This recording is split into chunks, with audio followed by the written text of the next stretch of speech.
Los exorcismos de Jesús. Tomado el Evangelio de San Lucas en el capítulo 11, versículo 14 y siguientes. Y dice el texto de la palabra, queridos hermanos. Estaba expulsando un demonio que era mudo. Apenas salió el demonio, habló el mudo y la gente se admiró. Pero algunos de ellos dijeron: por Belzebul, príncipe de los demonios, expulsa a los demonios. Otros, para tentarle, le pedían un signo en el cielo. Pero él, conociendo sus intenciones, les dijo: todo reino dividido contra sí mismo queda destruido, y una casa se desploma sobre la otra. Si pues también Satanás está dividido contra sí mismo, ¿cómo va a subsistir su reino? Porque dicen que yo expulso los demonios por Belzebul. Si yo expulso los demonios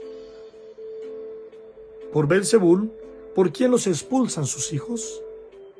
Por eso ellos serán sus jueces. Pero si por el dedo de Dios expulso yo los demonios, es que ha llegado a ustedes el reino de Dios. Palabra del Señor. Gloria a ti, Señor Jesús. Ese texto de la palabra nos está mostrando, queridos hermanos, ese poder de autoridad que Jesús tiene para expulsar los demonios. Jesús reprendía las fuerzas demoníacas basándose en su propia autoridad o con el poder como enviado de Dios.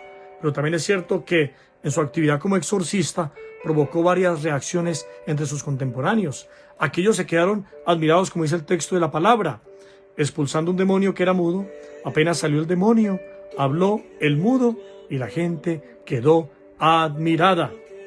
Por otro lado, otros le acusaban de expulsar los demonios con el poder de Belzebú. Esta segunda postura, dice Santiago Guijarro, que es biblista, y habla en uno de sus artículos, en uno de sus libros, la dimensión política de los exorcismos de Jesús.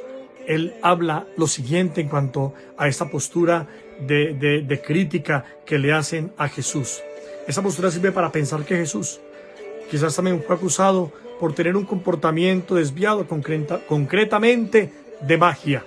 Esta es una puerta a seguir explorando que requiere otro estudio más profundo, porque recuerden que en la época en que Jesús vino, habían personas que tenían también ese poder de hacer signos proféticos y milagros, pero utilizaban la magia.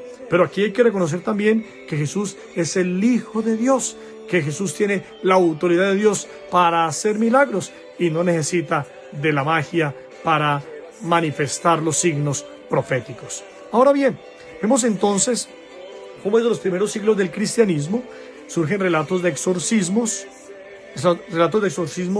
que son llevados a cabo por los apóstoles y los discípulos, poniendo en práctica el mandato de Jesús. Esto apunta a que la actividad del Jesús histórico, los exorcismos, tienen una fuerte presencia. Además, también nos ayuda a tomar conciencia de que este fenómeno era un fenómeno conocido de la época también, y que habían varias personas que podían expulsar demonios. Pocos líderes religiosos eran expertos, no muchos, pocos. Pero Jesús, por lo visto, era un exorcista muy eficaz, el más eficaz. Teniendo en cuenta pues esta apreciación de autores y de la época, podemos ver que Jesús lleva a cabo mucha expulsión de demonios. Ejemplo, cuando Jesús cura a un hombre en la sinagoga de Cafarnaún, que está en el Evangelio de San Marcos, capítulo 1, versículo 23 al 28. Cuando Jesús expulsa a muchos demonios, que está en el Evangelio de San Marcos, en el capítulo 3, versículo 11. Los espíritus inmundos se arrojan a sus pies, Marcos 3:11.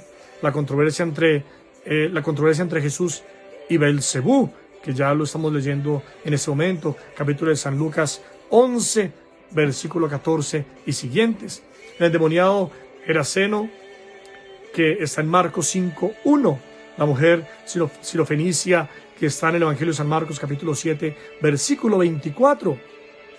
El niño epiléptico, Marcos 9:25, entre otros, manifiestan ese contacto de Jesús con los enfermos, pero los que están oprimidos con las influencias del mal. Podemos ver entonces cómo el mismo Jesús, hemos visto cómo el mismo Jesús reconoce sus poderes y que la gente lo ve como un taumaturgo.